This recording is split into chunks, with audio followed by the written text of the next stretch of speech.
This is about as festive as it's gonna get. Hi, I'm E.T. Lewis and welcome back to my channel, and we're back with a new review, and it is the start of December. Now, a quick little note, my last video that came out, it was the holiday/winter reading recommendations. I thought I scheduled that video for Saturday. Apparently I scheduled it for Friday. So as soon as I was able to, because I was at work at the time, as soon as I was able to, I saw comments. I'm like, what are these comments for? And I realized, oh no, I put it for the wrong date. So I quickly changed it, rescheduled it. So that's why there was some confusion. I did put a community post up about it. So again, I apologize. You know, weird things happen. So yeah, anyway, let's just forget about that and move on to what today's video is. So, you know that I'm not a big fan of the holidays. I don't do the holidays very well. But there are a few aspects I like, a few tales, a few songs here and there that I do enjoy, and one of them is The Nutcracker. Now, we did talk about The Nutcracker before on that recommendations video, and yeah, I'm not going to pick the book up. And I also talked about it a little bit last year. Well, this year I finally read the original novella by E.T.A. Hoffmann, The Nutcracker, originally entitled The Nutcracker and the Mouse King, and here's the edition that I read. I do have another edition on my Kindle, and I'll flash that picture up. It's kind of a, takes the darker aspects of this. But this is the edition that was published in the 80s, a brand new translation, and I've heard that it's one of the better translations. I don't know personally, because this is the first one I've read of the original story, and the illustrations are done by Maurice Sendak. I'm hoping I'm pronouncing his name right. He's the author of Where the Wild Things Are, and the illustrator, which we'll get back to that in a moment. I have something I'm going to show you. So, what is this story about? The story came out in 1816, and it is the story of a little girl named Marie, who, you know, she's excited about Christmas. She and her older brother, she's only 7 years old, and they're waiting and waiting for the you know, their living room that's, you know, where the Christmas tree and everything is at to be opened up, and finally it is. They're all let in. They get gifts. She gets a beautiful dress. Her brother gets, I think, some toy soldiers. I think he gets some new soldiers. And then they're visited by their godfather, who is Drossmeyer. He is a judge, and he is also a clockmaker and inventor.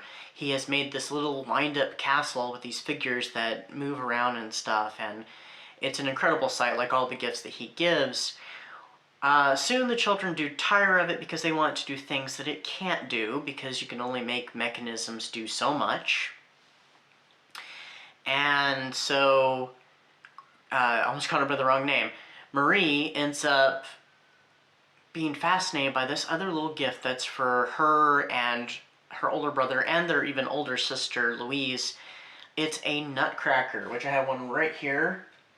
One of the few that I have. This is actually a new one, by the way. She's entranced by him. She's fascinated by him, and her brother Fritz ends up breaking him and is so disinterested. He should be ashamed of himself for breaking so easily.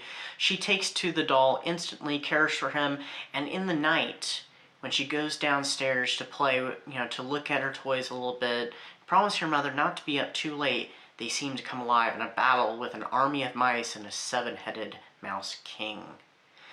So that's kind of the gist of the story. The story does go on further, even with a backstory that is being told by Drossmeyer to the children, and more of a fantastical adventure unfolds throughout the story. Now, of course, this has been made into a ballet, a very famous ballet, and there's been a few animated adaptations of this story, too. Now, the ballet is actually not based off of E.T.A. Hoffmann's original story. It is actually based off of Andre Dumas' retelling of the story, where now, I haven't read the Dumas retelling, but I did read about it. I guess the big differences are that, besides him referencing Hoffmann and the story beforehand, he does change the name of the family from Stahlbaum to something else. I can't remember what I'd read. And that he toned down some of the fantastical elements and some of the darker imagery and tones, because this story is actually quite dark in places. It is considered to be part of the German Gothic tradition, and it does have some dark elements. There's you know, some kind of gruesome and freaky stuff, especially with Marie being tormented by the Mouse King in the night. And during the battle, she ends up hurting her elbow, and, you know, it goes through a pane of glass, and she passes out from bleeding, and her mother's afraid she's gonna bleed to death. Yeah, it's a little. Not to mention how Marie is treated by her parents in the story because of her telling them these tales, like, oh, she has such an imagination, you really should stop with this. And you know, generally how Marie is just treated by her family. It's yeah. So what did I give this story? I gave this story actually 4 stars. I really enjoyed it. Now, I've seen adaptations of it that actually are pretty close. A couple of animated ones, including The Nutcracker Prince, which is a Canadian film with Kiefer Sutherland playing the role of the Nutcracker Prince, and Megan Follows playing the part of, I think she's called Clara, like she is in many of the ballet adaptations as well. The story was told in a way I wasn't expecting, how Hoffmann kind of breaks the fourth wall, kind of like he's sitting down to tell you this tale, and it seems to give you the idea of it really did happen, but then again we get the impression of, is this all in Marie's head? Is she, you know, does she have such a wild imagination she's believing these things happen, or have they really happened? It's kind of left up to, you know, left up to you, to the reader. But the way Hoffmann presents it, he presents it as if it is entirely true. So, you know, it's left ambiguous like that. But there is a picture in here, which I love the art, which this